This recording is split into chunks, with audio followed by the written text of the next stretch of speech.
Ada anak masih muda, umur 18, ya, udah bisa hasilin $1 juta pertamanya, alias 15 miliaran rupiah. Model HP, model laptop, dan model internet. Dia itu nggak punya kantor, nggak punya semuanya. Di kota yang sama, ya di negara yang sama, ada bos umur 45 tahun, dia kerja 80 jam, 90 jam setiap minggunya. Dia punya 40 karyawan, tapi dia masih struggle buat bayar cicilan rumahnya. Pertanyaannya kan kenapa? Kenapa gue bisa hasilin, gue pribadi ya, gue hasilin $1 juta ya, gue udah pernah post SPT gue di umur ke-18 tahun. Sedangkan di luar sana ya, masih ada orang yang tanpa bermaksud buat diskredit. Masih ada orang yang bekerja ya 100 jam setiap minggunya, ya punya karyawan banyak gitu ya, tapi masih belum bisa dapat $1 juta ya. Masih belum bisa punya net worth ratusan miliar kayak gue. Ini bukan tentang gue lebih pintar dari mereka, ya, bukan tentang gue lebih pintar daripada bos-bos itu. Bos-bos yang di luar sana yang kerja 80 jam, 90 jam, itu punya S1, S2 gelarnya, sarjana top ya di perkuliahan mereka. Ini bukan juga tentang gue itu lebih beruntung ya, gue itu lahir di keluarga yang bukan konglomerat atau apapun itu. Gue tidak dapat privilege secara ilmu ya, keturunan dari orang tua. Ini juga bukan anak muda kayak gue itu bekerja lebih keras daripada bos-bos di luar sana yang umur 40-an 50-an ya. Gue itu kerjanya nggak nyampe 100 jam setiap minggu. Yang misahin antara anak yang bisa dapetin ratusan miliar net worth di bawah umur 20 plus bos-bos yang bekerja ya, punya 40 karyawan, 80 jam bekerja, itu cuma satu, yaitu leverage. Dan dalam video ini gue pengen breakdown ke kalian ya, ada 5 leverage yang gue bakalan share ke kalian, dan ini konsep ini tuh merubah hidup gue. Kita nilai 5 leverage ini 4 tambah 1 ya, jadi di akhir itu bonus 1 leverage. Banyakan orang itu cuma menggunakan 1 leverage ini, sedangkan gue ya yang bisa hasilin jutaan dolar ini menggunakan semua leverage ini, yang gue bagiin gratis buat kalian. Selama ribuan tahun ke belakang, ya dari sejak kerajaan-kerajaan sampai beberapa puluh tahun belakangan, orang yang kaya itu punya akses ke leverage yang benar. Tapi, ya sejak tahun 2000-an, jadi kurang lebih 10-20 tahun belakang, semuanya itu mulai berubah. Dan kebanyakan milenial, ya kita ngomong orang-orang yang umur 40-an ke atas, atau generasi-generasi atas kita, itu nggak nyadar bahwa leverage itu nggak tentang human doang. Setelah kalian selesai nonton video ini, ya gue bisa pastikan kalian itu nggak bakalan bekerja dengan yang sama. Karena sekarang ya bekerja keras itu udah nggak cukup. Karena kalau bekerja keras itu cukup, ya lu cukup jadi kuli, ya lu bekerja keras 10 jam, 20 jam, ya setiap minggunya lu sampai ratusan jam, lu nggak bakalan jadi kaya dengan bekerja keras di zaman sekarang. Ya lu harus pakai leverage yang bakalan gue sampaikan dalam video ini. Ada tipe leverage yang sifatnya itu lemah sampai yang paling top, yang paling brutal, ya, yang bakalan gue bahas dalam video ini. Kerja keras itu skill paling mudah di dunia ini. Semua orang itu bisa kerja keras. Tukang bangunan itu bisa bekerja keras 12 jam satu hari, ya, panas-panasan di bawah matahari. Driver Gojek, ya, itu bisa bekerja keras juga 12-an jam satu hari. Mereka kehujanan gitu ya. Pabrik buruh itu bisa berdiri 16 jam satu hari. Mereka itu bekerja jauh lebih keras daripada fund manager atau orang-orang yang kerja di kantoran. Orang yang kerja di kantoran itu mungkin cuma kerja 8 jam, 9 jam satu hari. Tapi kenapa orang yang kerja di kantoran itu bisa dapat uang lebih banyak daripada orang-orang yang bekerja keras? Karena bekerja keras itu cuma bare minimum ya. Bekerja keras itu skill termudah di dunia ini. Semua orang itu bisa bekerja keras, tapi semua orang itu nggak ngerti dengan satu kata ini, yaitu leverage, dimana gue bakalan bahas dalam video ini. Dunia ini memang nggak pernah adil ya. Orang yang bekerja 100 jam itu bisa menghasilkan kurang daripada orang yang cuma bekerja 1-2 jam di ruangan ber-AC versus orang yang bekerja di bawah terik matahari. Dan ini nggak pernah diajarin dalam sekolah. Jadi langsung aja kita bahas 5 leverage yang bisa bikin kalian jadi kaya. Yang pertama, itu tenaga kerja manusia. Tenaga kerja manusia ini merupakan leverage yang paling tua, ya ini udah ada dari ribuan tahun yang lalu. Orang itu suka memperkerjakan orang lain, itu merupakan leverage. Sistem ini tuh udah ada ya, sejak manusia itu masih bertani. Ini sistem itu simple ya, lu punya sistem bisnis gitu ya, lu pengen bisnis yang lebih besar ya, lu hiring lebih banyak. Kalau lu pengen bisnis lebih besar ya, lu hiringnya 1 orang. Kalau pengen bisnis lebih besar lagi, lu hiring 10 orang. Kalau pengen lebih besar lagi, lu pengen hiringnya itu 100 orang. Sistem ini tuh udah ada sejak zamannya Firaun ya. Firaun itu pengen bikin piramid yang besar sekali, makanya dia hiring banyak orang. Itu leverage-nya dia. Ketika Firaun ini pengen bikin piramid ya, tapi dia nggak bisa bikinnya sendiri, itu dia nggak punya leverage. Tapi dia menggunakan leverage, yaitu human labor. Jadi kata kunci leverage yang pertama itu labor. Firaun ini hiring orang, mencari orang buat bantu bikin dia piramid. Dan ini merupakan leverage yang pertama. Kerajaan-kerajaan di Romawi ya, itu menggunakan leverage berupa human labor untuk ngebangun empire. CEO itu pakai orang ya, pakai human labor buat ngebangun digital business kita ngomong, atau bisnis-bisnis konvensional offline. Lu lihat contohnya aja di Indonesia ya, Astra International itu punya 200 ribuan lebih karyawan. Indofood, Indomie itu pakai leverage namanya itu karyawan atau human labor. Mereka itu punya 90 ribuan karyawan lebih. Setiap perusahaan yang kalian kenal itu dibangun berdasarkan leverage atas tenaga kerja. Jadi semakin banyak karyawan mereka, semakin besar perusahaannya. Itu sistem yang dulu. Tapi dari semua leverage yang pengen gue sampaikan sebelah sini, tenaga manusia itu merupakan leverage paling mahal dan paling berisik yang kalian bakalan ada. Kenapa? Karena mereka perlu lu kasih makan, ya perlu lu kasih gaji, mereka ini perlu BPJS, mereka perlu basically kayak lu ngerawat tanda kutip manusia dengan lu memperkerjakan atau lu pengen punya leverage berupa human labor. Ada beberapa kerepotan-repotan ya, mereka itu berisik ya, ketika mereka ngedapetin gajinya kurang mereka bisa komplain gitu ya, mereka butuh dapetin yang namanya itu uang bulanan, dapetin bonus ya, lu butuh liatin dulu mental health karyawan lu itu kayak gimana gitu ya. Makanya human labor itu sifatnya itu mahal ya, sifatnya itu berisik ya, mereka itu susah buat di leverage. Kalau lu pengen 2 kali output ya, lu perlu bayar gajinya 2 kali lipat. Misal satu manusia, satu orang human labor ini, unit ya kita ngomong, itu bisa bikin 10 barang contohnya ya. Kalau pengen bikin 20 barang ya lu harus bayar dia 2 kali lipat, atau enggak lu harus hire satu orang lebih baru. Ini sesuatu yang nggak bisa infinite scale-nya ke atas. Human labor itu sifatnya itu linear ya, garis lurus pada dasarnya. Jadi kalau lu pengen ya lu punya 10 karyawan ya lu punya hasil 100, kalau lu pengen hasil 200 ya lu punya 20 karyawan.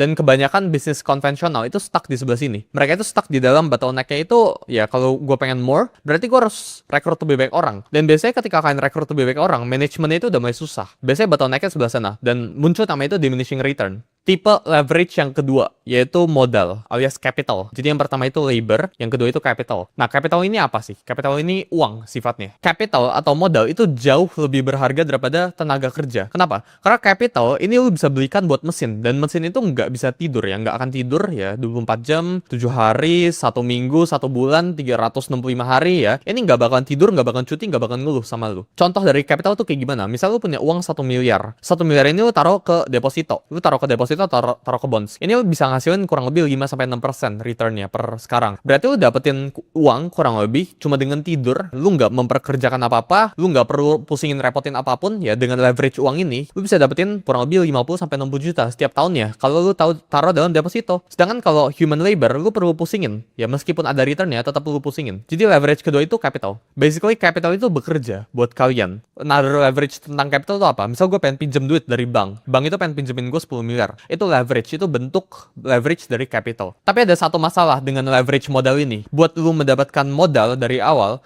ini lu butuh modalnya dulu. Kenapa? Karena bank itu nggak mungkin pinjemin orang miskin. Bank itu nggak mungkin pinjemin orang yang nggak mungkin bisa bayar balik ke bisnis yang nggak mungkin bisa kasih returnnya balik ke mereka. Bank itu hanya bisa meminjamkan ke orang yang punya track record. Kalau lu nggak punya track record apa-apa ya, bank nggak mungkin pinjemin uang ke lu. Selama beberapa ribu tahun ke belakang, kita lihat akses buat mendapatkan leverage ke modal, ke capital, itu cuma either kalian harus dalam keluarga yang kaya, atau ke dalam pedagang-pedagang, ya goldsmith dulu gitu ya, atau ke banks, atau yang terakhir, lu udah lahir dari keluarga yang kaya.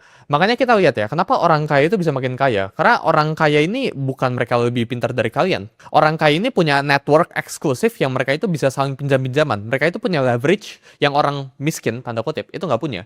Yaitu mereka punya leverage capital. Modal itu sifatnya itu leverage eksklusif, tapi masih terbatas. Kenapa? Karena ketika kalian pengen meng-leverage modal, lu tetap butuh izin dari bank, lu tetap butuh izin dari investor-investor lu. Ini bukan permissionless. Semakin besar capital kalian ya, semakin besar juga leverage kalian. 10% dari 100 juta itu 10 juta. Tapi 10% dari 100 miliar itu 10 miliar. Jadi semakin besar capital kalian, semakin besar juga leverage kalian. Nah sebenarnya ya kalian tuh bisa manfaatin yang namanya itu leverage capital ini dengan tukar yang namanya itu equity. Ketika kalian tuh mendapatkan sebuah ide bisnis yang menarik gitu ya, lu bisa pitch ke investor, terus lu pakai OPM ya, other people's money, buat investasi ke bisnis lu. Basically cari investor. Jadi lu tetap ya sebagai manusia ya bisa mendapatkan leverage ke capital. Tapi yang gue baru sebutin leverage pertama yaitu human labor, sama leverage kedua itu capital, ini dua-dua itu gak gratis. Ini butuh uang ya, butuh energi ya, butuh sesuatu. Ini di leverage ketiga ini lu nggak butuh, atau ini nggak butuh modal sama sekali, yaitu code atau software itu yang ngerubah dunia ini ya sejak 20-30 tahun belakang, sejak .com ya, sejak tahun 2000. Karena code itu sifatnya itu permissionless. Lu nggak butuh minta izin ke bank, kayak lu punya capital, lu nggak butuh minta izin ke investor. Bank itu cuma bikin program, effort itu sama, lu nulis ya berapa ribu lines of code. Terus ya mau 1000 orang ya atau 2000 orang yang pakai, effort yang lu keluarkan itu tetap sama. Kalau tadi ya tenaga kerja itu sifatnya itu linear ya, leverage-nya ya, lu punya 10 karyawan ya lu pengen hasilin 100. Kalau pengen hasilin 200, ya lu butuh 20 karyawan. Tapi kalau code, lu pengen hasilin 100 sama lu pengen hasilin 200, itu nggak ada bedanya. Ya lu kerja itu tetap sama. Setiap line of code yang lu tulis, itu bagaikan pekerja yang nggak tidur buat lu. Dan itu bisa dipakai buat jutaan orang. Effort yang lu keluarin ya, ketika orang pakai software lu atau pakai codingan lu, 100.000 orang sama 1 juta orang, itu sama aja. Lu nggak perlu nulis lebih banyak ribuan code buat nulisin, misal ngehandle 100.000 orang sama 1 juta orang. Itu nggak ada bedanya. Ya mungkin cuma nambah beberapa line aja. WhatsApp ya dulu itu dijual ke Facebook itu cuma 55 karyawan. Instagram ya itu dijual $1 miliar. Itu cuma beberapa karyawan. Bayangin sama company-company yang nggak leverage code. Itu butuh ratusan ribu karyawan. Kita lihat di luar sana ada baik banget orang atau company, kita nggak usah sebut, yang punya, yang tadi gue baru sebut juga, bahkan itu punya ratusan ribu karyawan. Sedangkan Instagram itu under 50. Ya WhatsApp itu juga 50-an. Sekarang yang keempat. Ini kalau tadi yang pertama gue bilang, yang pertama itu labor. Labor ini ada harganya. Kedua itu capital. Capital ini juga ada harganya. Yang ketiga code. Code ini gratis ya. Lu nggak butuh modal yang besar ya buat mulai. Bahkan nggak butuh modal sama sekali. Lu cuma anak punya laptop gitu 5 jutaan, lu bisa manfaatin leverage yang namanya itu code. Yang keempat ini juga gratis sifatnya, yaitu media. Media itu sama kayak code. Lu mengeluarkan effort yang sama, tapi bisa mendapatkan hasil yang berbeda. Lu bikin satu video, ya selama video itu bagus dan evergreen, ini videonya bakalan bisa ada selamanya. Ada orang ya, misal Justin Bieber gitu ya, bikin video ya cuma 5 menit, dia cuma ngomong selama 5 menit kayak gini, itu bisa ditonton sampai jutaan, ratusan juta orang. Sedangkan gue misalnya, gue juga bikin effort itu sama 5 menit, tapi gue mungkin cuma ditonton sama puluhan ribu, ratusan ribu orang. Jadi media itu sistemnya itu leverageable. Dan ini lu nggak bisa dapatkan kalau lu misal kayak kerja kantoran atau lu kerja sesuatu yang nggak ada leverage-nya. Kalau lu misal kerja kantoran, lu berhenti kerja ya lu nggak dapet duit. Tapi kalau media, lu berhenti buat video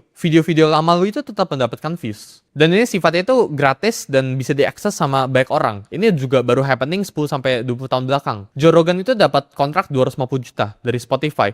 Ya dia itu nggak punya karyawan, karyanya sedikit sekali. Dia menggunakan leverage, yaitu media. Dia menggunakan medianya, cuma nge-shoot podcast ya 2 jam 3 jam satu hari, terusnya diupload ke YouTube. Effort yang dihasilkan itu sama, tapi ditonton sama puluhan jutaan orang. Ini bagaikan kayak lu perform gitu. Lu nggak perlu perform 100.000 kali. Lu cuma perlu perform nunjukin buka kamera sekali, terusnya nanti ini bakal lu upload di suatu platform, dan lu bisa mendapatkan ratusan ribu orang yang nonton. Ini bisa efek ke bisnis lu. Lu nggak perlu nge-pitching ke investor gitu ya ratusan kali. Lu cukup shoot video sekali dan ini bisa ditonton sama mereka. Sifatnya itu leverageable, ya media. Kita lihat di luar sana juga ya, Mr. Beast gitu ya. Mr. Beast juga buat coklat namanya itu Feastables. Dia itu pakai Feastables ini di leverage ya dengan media yang dia punya. Jadi dia tinggal shoot satu video bagus banget, banger banget, video YouTube. Video YouTube ini bakal generate dia cash flow terus-terusan. Bakal generate dia AdSense ya. Orang bakal tonton terus 5 tahun dari sekarang, bahkan ada aja ya orang yang nonton video Mr. Beast terusnya dapetin promosi Feastablesnya, coklat dia. Sama kayak code, media itu sifatnya itu permissionless ya. Kita tuh nggak butuh minta izin ke TV,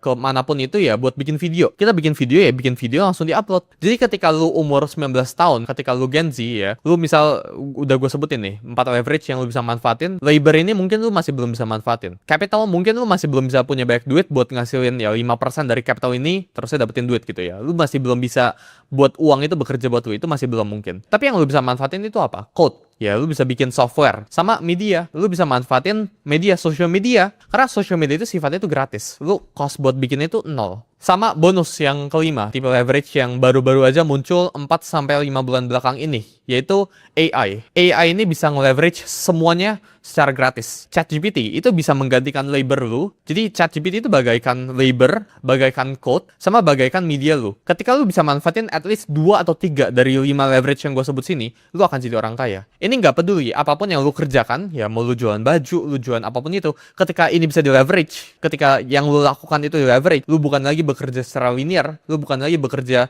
ratusan jam, tapi lu mulai bekerja dengan cerdas, bekerja dengan pintar, maka ini lu nggak perlu kerja 100 jam. Kadang lu cuma perlu kerja 5 jam, 10 jam, tapi di leverage. Leverage ini kali 100. Output ini kali 100. Gue nggak perlu kerja ratusan ribuan jam ya buat dapetin output yang gue pengen sekarang. Gue cukup bekerja dengan leverage yang gue punya sekarang aja. Dan kalian perlu pahamin ya, kalau leverage ini sifatnya itu bisa di stack. Contohnya kayak gimana? Misal gue, media sama code, sama yang terakhir itu labor. Ya gue nge-stack tiga-tiganya sebelah sini. Bahkan AI juga gue stack. Jadi basically gue nge-stack semua capital, semua leverage yang gue punya gitu ya. Ketika gue punya media ini gue pakai buat mendapatkan yang namanya itu social media following. Code ini gue pakai buat website gua ya Tradersui itu gua pakai. Jadi orang tuh bisa beli services gua, ya bisa beli. Kalau kalian misal pengen cari informasi tentang trading, belajar tentang trading, gua ada modulnya baik banget. Ini juga ada di code sebelah sini. Labor ini yang bisa ngebantuin gua, karyawan tim gua, buat ngebantuin proses gua, ya buat simplify seluruh kehidupan gue. Capital ini gue pakai ya, so gue taruh duit gue di bonds gitu ya, gue taruh duit gue di Bitcoin buat cariin return. AI ini gue pakai ya buat mempelajari keempat-empatnya. Sekarang gue pengen simply kalian audit ya ke diri kalian sendiri, leverage mana yang kalian udah pakai dalam hidup kalian. Jadi kalau kalian udah pakai leverage salah satu dari 5 dari ini, coba komen di bawah. Gue tadi udah bilang 3 dari 5 leverage ini, lu cukup pakai 3 dari 5 leverage ini secara maksimal, lu bakal jadi orang kaya.